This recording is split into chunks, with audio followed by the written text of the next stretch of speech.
Now, from the nation's capital, here's the Pentagon Channel's ATS in brief. Tropical storm Ernesto is on its way northward toward Florida. DoD leaders say the storm hit west of Guantanamo Bay, Cuba, Monday morning, dumping about 2 inches of rain.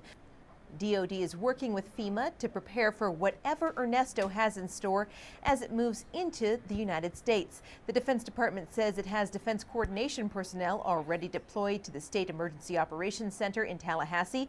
Forecasters expect Ernesto to regain hurricane status in the warmer waters north of Cuba. A year ago, they were giving aid to those who needed it during Hurricane Katrina. Now they're helping each other. Dozens of Coast Guard personnel lost their homes during a storm a year ago, but their fellow Coasties have been right by their side, providing demolition and construction labor for free. It makes me feel good to know that people have my back if I need something, so that's why I have no problem giving my time or effort or even a little bit of money to help those in need, because I know they would do the same for me. You can see more on this story on Around the Services at PentagonChannel.mil. Vice President Dick Cheney is taking note of the one-year anniversary of Hurricane Katrina. Mr. Cheney was the keynote speaker Monday at the Veterans of Foreign Wars annual convention in Reno, Nevada, where he praised the VFW's efforts during times of natural disaster. 1 year ago, Hurricane Katrina hit shore, and soon afterward, members of the VFW were involved in the relief effort, contributing hundreds of thousands of dollars to fellow citizens in need.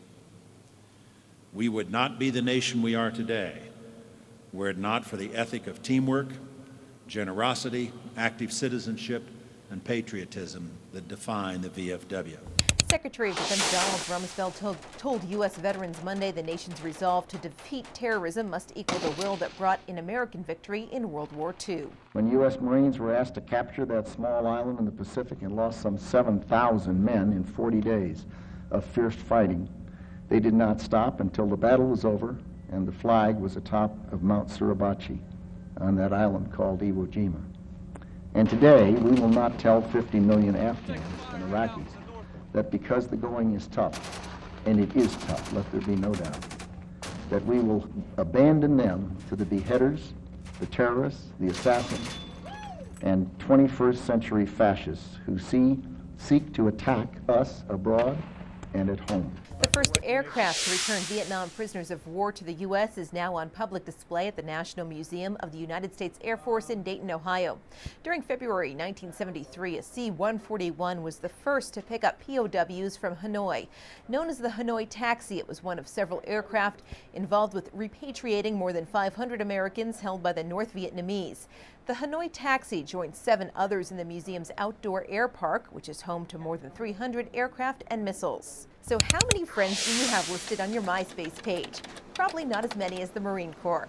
Nearly 19,000 MySpacers have signed on as Friends of the Corps. The Marine Corps uses their MySpace page to get the word out about Marines.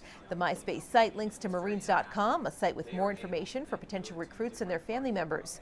Through Marines.com, individuals can also request to talk with a recruiter.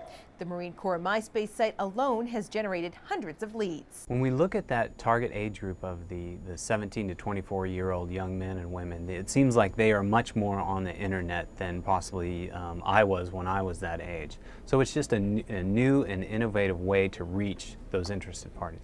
An update now on this year's Freedom Walk, which is fast approaching. The event is set to take place Sunday, September 10th, beginning at 6:30 in the evening. And now, in addition to the walk in Washington, D.C., 39 states will host events as well as 86 cities. You can see the full list and other important details on how to host your own America Supports You Freedom Walk at americasupportsyou.mil. To find out how you can watch the Pentagon Channel where you live, log on to PentagonChannel.mil. PSP share prices for Tuesday, August 29th opened at $11.52 for the G Fund, $10.87 for the F Fund, $14.30 for the C Fund, $16.84 for the S Fund, and $19.90 for the I Fund. For the Pentagon Channel, I'm Army Sergeant Lee McMahon.